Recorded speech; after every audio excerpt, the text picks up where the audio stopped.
नमस्ते, अभिवादन आपका इनोसेंट इन्वेस्टर के इस नए वीडियो में आपके लिए डिस्क्लेमर। उसके बाद बात करेंगे बहुत इंपॉर्टेंट न्यूज़ की, बहुत इंपॉर्टेंट बैंक की। और ये बैंक क्यों खास है हम आपको सब कुछ समझाएंगे, क्या डेवलपमेंट्स हो रहे हैं वो भी समझाएंगे। चलिए आगे बढ़ते हैं एक्सप्लेनेशन पे। बहुत इंपॉर्टेंट वीडियो है, बहुत कुछ आप सीखेंगे। चलिए आगे बढ़ते हैं, आई होप आप बने रहेंगे। अभी आईडीबीआई बैंक से रिलेटेड एक न्यूज़ चल रही थी और ये न्यूज़ इसलिए मैं कवर कर रहा हूँ क्योंकि यहाँ पर रिटेल इन्वेस्टर को जिस हिसाब से ट्रैप किया गया वो लगेगा नहीं कि उसको ट्रैप किया गया, लेकिन मैं सारी बातें आपके साथ खोल के रखूँगा। बस आपसे उम्मीद है एक लाइक की, हम सबके खिलाफ जाने को तैयार हैं। बस होता क्या है ना कि सामने वाला इंसान इतना ताकतवर कैसे हो जाता है किसी सामने वाले को दबा दे, इसलिए क्योंकि उसका साथ देने वाले कम लोग होते हैं। भले वो सच बोल रहा हो, आपको डिसाइड करना है सच कौन बोल रहा है, गलत कौन बोल रहा है। आप जिसका साथ देना चाहें बिल्कुल दीजिए। चलिए आगे बढ़ते हैं। द कमिटी, मतलब इनकी जो कमेटी बनी 19 दिसंबर को क्या अप्रूव कर दी, 371 मिलियन फ्रेश इक्विटी शेयर्स। याद रखिएगा ये फ्रेश शेयर्स हैं जो अलॉट किए गए हैं 44 एलिजिबल QIBs को। हम ये डिस्कस करेंगे, आपको डॉक्यूमेंट में भी ये चीज़ दिखाना चाहेंगे। आप यहाँ पर देख सकते हैं ये नंबर ऑफ शेयर्स हैं। अब इतने नंबर ऑफ शेयर्स जो हैं वो कंपनी के फ्रेश अलॉट किए गए 37 करोड़ शेयर्स। 1 करोड़ की वैल्यू, सॉरी, एक शेयर की वैल्यू 30 रुपये के ऊपर है। तो आप समझ लीजिए कितना हो गया। अभी आगे बढ़ते हैं। ये सब जो हो रहा है इनको डिस्काउंट भी मिला है 5% का। किसको? QIP, क्वालिफाइड इंस्टीट्यूशनल बायर्स को, QIBs को। अब ये QIB कौन होते हैं? जैसे बैंक्स हो गए, फाइनेंशियल इंस्टीट्यूशंस हो गए, या LIC वगैरह हो गए, जो भी, इन्हीं सबको आप मान लीजिए। चलिए आगे बढ़ते हैं। अब जो ये हुआ इसके पीछे मैं पूरी कहानी आपको समझाना चाहूँगा। ये आपको बहुत लोग समझाए होंगे, मैं भी आपको बहुत ही शॉर्ट फॉर्म में समझा देता हूँ। देखिए होता क्या है कि जब कोई बैंक कमज़ोर होने लगता है, मतलब उसके पास एसेट्स में फंड्स कम बचते हैं, तो वो बैंक पैसा उठाना चाहता है बाजार से। और अगर वो पैसा डेट से उठाने जाएगा, याद रखिएगा, अगर वो पैसा कर्ज लेकर उठाने जाएगा तो उसको क्या चुकानी पड़ेगी? ब्याज। इसीलिए बहुत आसान हो जाता है किसी भी बैंक के लिए, अपने शेयर होल्डर्स की ऐसी तैसी कर दीजिए, उनके पैसे में आग लगा दीजिए। जैसे यस बैंक ने लगाया था ना, 28 रुपये पे चल रहा था, देखते देखते 14 रुपये आ गया था। क्यों आ गया था? क्योंकि फ्रेश शेयर्स अलॉट किए गए थे। 15,000 करोड़ रुपए के फ्रेश शेयर्स अलॉट किए गए, जिनकी संख्या 1250 करोड़ शेयर्स की थी। यहाँ पर जो शेयर्स की संख्या है वो कम है, लेकिन यहाँ पर प्राइस भी ज़्यादा है। वहाँ पर 12 रुपये पे अलॉट किया गया था और यहाँ पर आपको मैंने पीछे बता दिया। अभी आप कहानी समझिए। PNB को इतने शेयर्स अलॉट किए जा रहे हैं। 20% की हिस्सेदारी PNB ले रहा है, 13% की हिस्सेदारी बैंक ऑफ बड़ौदा, 13% की हिस्सेदारी स्टेट बैंक ऑफ इंडिया, फिर इंडियन बैंक भी 6.97%, Canara bank, social general, ODI, ये सब जो इशू साइज हुआ है उसमें मैं बता रहा हूँ, उसमें हिस्सेदारी है ये वाली, बैंक की नहीं। चलिए अब एक्सप्लेन करते हैं रियल चीज़। मैं जो आपसे जो वीडियो बनाने का मेन उद्देश्य है मैं वो कहना चाहता हूँ। देखिए अगर आपको याद हो तो यहाँ से लेकर आप जाकर टीवी की हिस्ट्री चेक कर सकते हैं। टीवी वाले कितना डिस्कस किए इस बैंक के बारे में, ठीक है, कितना डिस्कस किए और क्यों किए? क्योंकि हम आप जैसे रिटेल इन्वेस्टर्स को इसमें फंसाना था। मैं सारी चीज़ें आपके साथ प्रूफ के साथ रखूँगा। यहाँ मैं प्रूफ नहीं दे सकता, आप जाकर हिस्ट्री चेक कर सकते हो। टीवी वाले कैसे आपको बोल रहे थे, हाँ यहाँ ब्रेकआउट हो रहा है, इस ब्रेकआउट पे खरीदने के लिए आपको बोला गया, ठीक। उसके बाद आपको कई बार बहुत बड़े बड़े एक्सपर्ट, अपने आप को बहुत बड़े एक्सपर्ट मानते हैं, वो आपको बोले हाँ ये बैंक खरीद लीजिए, एसेट क्वालिटी ऐसी है वैसी है, आगे चल के राजा बनाएगा। और तीसरी चीज़, रिटेल इन्वेस्टर की गलती क्या है? वो सस्ता माल ढूंढ लेता है। अब इस पर मैं बहुत जल्दी एक वीडियो बनाने वाला हूँ क्योंकि इसमें बहुत सारे लोग ट्रैप होते हैं। अगर आपको लगता है कि आपको कोई बैंक 40 रुपये में मिल रहा है तो ऑफकोर्स सी बात है, अगर कोई बैंक आपको 200 रुपये में खरीदना पड़ रहा है तो उससे ये सस्ता पड़ रहा है। नहीं, ये नॉर्मल बाज़ार नहीं है जो आप जाते हो शॉपिंग करने। ये बाज़ार कुछ खास है। यहाँ पर 40 वाला प्रोडक्ट बहुत बहुत बहुत महंगा हो सकता है, बहुत बहुत बहुत बहुत बहुत महंगा हो सकता है। और 200 वाला जो प्रोडक्ट है आपके सामने वो डर्ट चीप हो सकता है, मतलब हद से ज़्यादा सस्ता भी हो सकता है। इवन मैं ये कह सकता हूँ कि आपको 40,000 रुपये में, 50,000 रुपये में मिलने वाला MRF भी किसी 2 रुपये वाले शेयर से सस्ता हो सकता है। याद रखिएगा इस चीज़ को। मैं वीडियो बहुत जल्द इस पे लाऊंगा। कई बार आप लोगों को समझा चुका हूं, लेकिन अब एक डेडिकेटेड वीडियो आएगी। अब मैं एक्सप्लेनेशन पे जाता हूं। देखिए यहाँ पर आप वॉल्यूम देख रहे हैं नीचे, ये वाला वॉल्यूम, यहाँ पर रिटेल इन्वेस्टर नहीं बेच पाया माल और गिरावट पहले से चालू थी, सुगबुगाहट पहले से थी। सब कुछ हमको पता है, ठीक, सब कुछ पता है। बड़े प्लेयर्स को सारी चीज़ें पहले पता चलती हैं, रिटेल इन्वेस्टर को ट्रैप किया जाता है। इसीलिए मेरी आपसे रिक्वेस्ट है, जब भी आप अगर कोई बैंक लेने जा रहे हो तो उसकी एसेट क्वालिटी सिर्फ देख कर मत ले लीजिए, या फिर उसका प्राइस देख कर मत ले लीजिए, या फिर उनके मैनेजमेंट को कुछ ऊंची ऊंची बड़ी बड़ी बातें कहते हुए देखते हुए मत ले लीजिए। सारी चीज़ें आपको एनालाइज करनी होगी। और जब आप कोई फाइनेंशियल इंस्टीट्यूशन या कोई बैंक में इन्वेस्टमेंट सोचते हो तो आपको बहुत अलर्ट होने की ज़रूरत है, क्योंकि यहाँ कुछ भी हो सकता है। अब आप एक बात बताइए, हम और आप जैसे माइनर शेयर होल्डर से कुछ पूछा गया, कभी पूछा गया कि भैया हम फ्रेश शेयर लॉन्च करें या नहीं? नहीं पूछा गया। क्यों नहीं पूछा गया? क्योंकि बैंक जो है वो कमज़ोर है।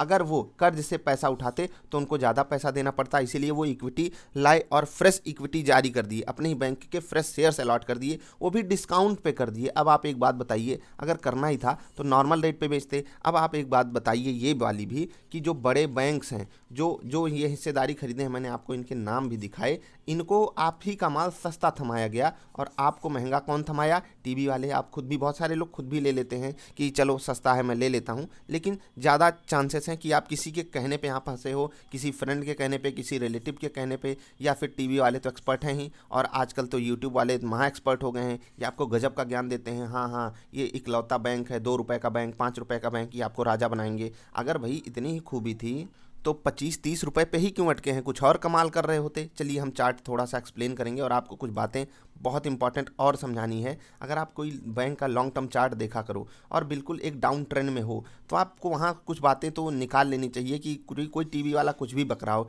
ये आपको क्लियर डाउन ट्रेंड नहीं दिख रहा है, ये डाउन ट्रेंड आपको नहीं दिखाई देता, मतलब इसमें समझाने की कोई ज़रूरत है आपको। ये क्लियर डाउन ट्रेंड में जब कोई स्टॉक है, आप उसको क्यों ले रहे हो? जो स्टॉक आपको 2008 में 160 का मिल रहा था, वही अभी अभी आपको 30-40 रुपए मिल रहा है। आप क्यों लेना चाहते हो? क्या वहाँ से बहुत कुछ बदल गया? क्या यहाँ से बहुत कुछ बदल गया? नहीं बदला। तो ये जो पार्ट है इन्वेस्टमेंट का, वहाँ आपको बहुत सतर्क होने की ज़रूरत है। और जैसे कि एक और केस है यस बैंक का, अगर आप उसको देखेंगे तो वहाँ पर क्या हुआ, बिल्कुल इसी तरीके का एक डाउन ट्रेंड था। फिर यहाँ पर मैनेजमेंट में काफ़ी ज़्यादा बदलाव आया, वो तो बैंक बर्बाद हो गया था। वहाँ पर जो बदलाव आया वो एक पॉजिटिव साइड था, लेकिन वो स्टॉक अभी बहुत महंगा हो चुका है, और अगर आप उसको अभी ले लिए तो आप अपने आप को इसलिए नहीं माफ़ कर पाओगे। मैं ये नहीं कह रहा वो आपको अभी लेने पर प्रॉफिट नहीं दे सकता। देखो यहाँ पर प्रॉफिट कमाने के लिए आप हद दर्जे का घटिया स्टॉक उठा लो जो कोई इनकम नहीं जनरेट करता, वो भी आपको प्रॉफिट देने के लिए तैयार खड़ा है। लेकिन जब आप इन्वेस्टमेंट की बात सोचते हो, वहाँ आपको बहुत अलर्ट हो जाने की ज़रूरत है। कल एक वीडियो हमने डाली थी कि how to select best stock for investment, उसमें एक टर्म मैंने आपको बताया, उसको जाकर आपको ज़रूर देखना चाहिए। आप खुद समझ जाओगे कि कितना आसान है एक स्टॉक को सेलेक्ट कर लेना लॉन्ग टर्म के लिए। अभी मैं आपको बता दूं कि जब इस स्टॉक को आप चेक करेंगे, कभी प्रॉफिट में, ठीक है, कभी लॉस में, और कभी कुछ घोटाला इसमें भी आ जाता है सामने, कभी किसी बैंक के साथ दिक्कत चल रही है। तो ये सब चीज़ें आपको बहुत ध्यान में रखनी वाली हैं। जो आप डिसीजन लेते हो ना किसी भी स्टॉक को किसी प्राइस पे बाई करने के लिए, बहुत सारे फैक्टर्स होते हैं। मैं कोशिश करूंगा सारे के सारे कवर करूं, और आपसे जाते जाते एक रिक्वेस्ट करना चाहूँगा कि ये टीवी वाले एक्सपर्ट से आप बहुत बहुत बहुत सावधान हो जाइए। ये इतने ही ज्ञानी होते, टीवी पे आके इनको बकबक बकबक नहीं करना पड़ता। ये जो भी स्टॉक बताते हैं वो आपको राजा ही बनाता है। ये कलंक वाले स्टॉक नहीं बताते हैं कि हमारे कलंक वाले स्टॉक गए कहाँ। अब कोई टीवी एक्सपर्ट आपसे नहीं बोलेगा कि हाँ यहाँ क्या करना है, वो सब आके ज्ञान दे जाएंगे, हाँ ये हो गया, हाँ तो ये हो गया, ऐसा कर दीजिए, वैसा कर दीजिए। बाकी आपका पैसा है, आपको खुद पे, सिर्फ खुद पे ट्रस्ट करना सीखिए। ना मुझ पे कीजिए, ना किसी टीवी वाले पे, ना किसी और यूट्यूबर पे, किसी पे भरोसा मत कीजिए। वो जो आपको बातें बता रहा है उसको नोट कीजिए, आगे बढ़िए उसको लेकर। अगर उसकी बातें समझ में आती हैं जो वो समझा रहा है, उस चीज़ को लेकर आगे बढ़िए, तभी आप इस बाजार में पैसा कमाने की जर्नी स्टार्ट कर पाओगे। वरना आपको ऐसे ही ट्रैप किया जाता रहेगा। यहाँ पर भी दिलाया गया, यहाँ पर भी दिलाया गया, यहाँ पर, यहाँ पर, यहाँ पर, और गोला देखिए लगातार नीचे आता जा रहा है गोला। आप देख रहे हैं गोला कैसे नीचे आ रहा है। यहाँ पर भी दिलाया गया, यहाँ पर भी रिटेल इन्वेस्टर को माल थमाया गया, और फिर देखिए गिर गया स्टॉक। यहाँ पर भी थमाया गया है, फिर से स्टॉक गिर चुका है। ये हम मंथली कैंडल आपके सामने रखे हुए हैं, और अगर आप डेली कैंडल पे आएंगे तो डेली कैंडल पे आपको तबाही दिख रही है। ऊपर से लगभग 25% के आसपास गिरावट है। अब ये रिकवरी करने के लिए इस बैंक को 30% भागना पड़ेगा। अब 30% ऐसे हवा हवाई भागेगा नहीं। अब एक चीज़ और आपको समझ लेनी है, जो अर्निंग पर शेयर है इनका वो कम हो जाएगा अगर ये प्रॉफिटेबल रहते भी हैं तो। क्यों? क्योंकि जो शेयर्स हैं उनकी संख्या बढ़ गई है। शेयर्स की संख्या बढ़ जाने का मतलब सीधा असर ईपीएस पे पड़ेगा, और अगर ईपीएस कम होता है तो स्टॉक की क्वालिटी कमज़ोर हो जाती है। ये चीज़ मैंने आपको पहले भी बताई हुई है। तो अब आप हमको एक बात बताइए, ये बैंक आप लेना चाहोगे क्या? अब अगर टेक्निकल टर्म्स में बात करना चाहें, जिसके पास है स्टॉक उसको बहुत बुरी लग जाती हैं कभी कभी मेरी बातें कि आपके पास स्टॉक है और आप के स्टॉक के बारे में कुछ बुरा बोल रहा हूँ। तो मैं आपको एक चीज़ समझाना चाहता हूँ, मैं स्टॉक के बारे में नहीं बुरा बोल रहा हूँ, आपके बारे में नहीं बुरा बोल रहा हूँ, स्टॉक के बारे में बोल रहा हूँ। और स्टॉक टेक्निकली वीक है, ये आपको एक्सेप्ट करना पड़ेगा। अगर ये एक्सेप्ट आप नहीं कर सकते तो बाजार में आप पैसा कमाने आए हो ना, यहाँ गंवाना पड़ेगा आपको। रियलिटी यहाँ पर एक्सेप्ट कीजिए, दुनिया में ना एक्सेप्ट कीजिए, चलेगा। दुनिया में मीठे बोलने वाले लोगों को अपने पास बिठाए रखिए, सब कुछ चलेगा। लेकिन अगर आप एक फाइनेंशियल एडवाइजर से ये पूछोगे या किसी स्टॉक मार्केट एक्सपर्ट से ये कहोगे भाई मीठी मीठी बातें बोलो कुछ, वो कहेगा हाँ यार गजब का स्टॉक लिए हो, 1 रुपये वाला है तो आपको ठंडी में भी लेना चाहिए था, बहुत बढ़िया स्टॉक है, ये तो बहुत आगे जाएगा, ऐसी बातें करने वाले हैं वो आपको बता देंगे हाँ IDBI बैंक 40 रुपये पे ये तो हीरा मिल रहा है, समझिए इसकी वैल्यू 200 है, 200 से गिरा हुआ है, 40 रुपये में आपको मिल रहा है, तुरंत उठा लीजिए नहीं तो लपक लीजिए, एकदम कहानी ख़त्म है इसकी, फिर ये सीधे 200 जाएगा, ये रुकेगा नहीं कहीं, ये बाजार का इकलौता राजा वाला स्टॉक है। ऐसे बोलने वाले लोगों से बचिए। अब मैं टेक्निकली बात करूंगा। देखिए यहाँ पर सपोर्ट बहुत तगड़ा अवेलेबल है, अगर आप देखेंगे 32-33 रुपये पर सपोर्ट अवेलेबल है, कल भी वहीं सपोर्ट लिया था, आज भी वहीं आकर सपोर्ट लेने की पूरी चांसेस हैं। ये सपोर्ट यहाँ से भी है और अगर आप पीछे जाएंगे यहाँ से भी सपोर्ट है, लेकिन अगर ये सपोर्ट टूटा फिर से गिरावट संभव है। अगर मार्केट में गिरावट आती है तो स्टॉक अपने आप को नहीं बचा पाएगा, मैं आपको ये चीज़ लिख कर दे सकता हूँ। अब कोई पॉजिटिव न्यूज़ अलग से आ जाए उसको भी आपको बहुत ध्यान से नोटिस करके रखना है।